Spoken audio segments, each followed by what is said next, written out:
Good day. We're looking at the Haber process, and this involves the production of ammonia.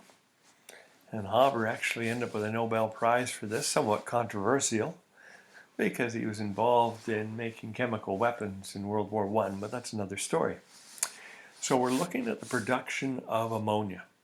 It involved nitrogen and hydrogen getting together to make ammonia, plus energy, so we can see the forward reaction is exothermic.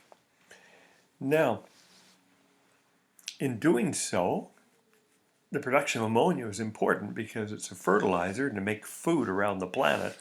If you can make all kinds of ammonia, you can make more food, and as we have a growing population of people on Earth, you got to feed them. So when we look at this, forward reaction is exothermic. So in temperature, we know we want to have a low temperature. Low temperature would cause a shift to the right.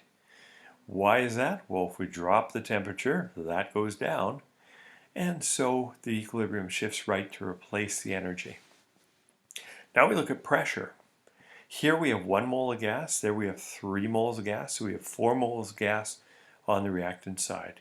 According to coefficients, we have 2 moles of gas on product side, and therefore an increase in pressure will make more ammonia as well. So to make more products, we want to have low temperature and high pressure. Make sure you get that copied.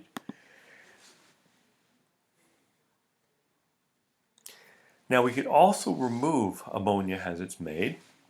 That will also shift the equilibrium to the right. But we run into a problem related to our last section on reaction kinetics. If the temperature is too low, we won't make the activated complex and we won't make enough product. So we get too low a reaction rate and we don't get the desired reaction, the amount we want. So what is the solution?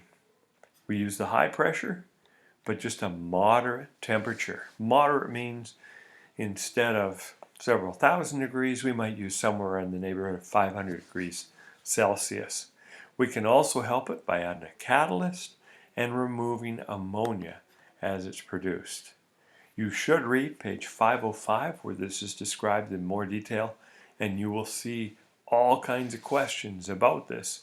And this is totally fair game for a unit test and the final exam. Make sure you know the Haber process.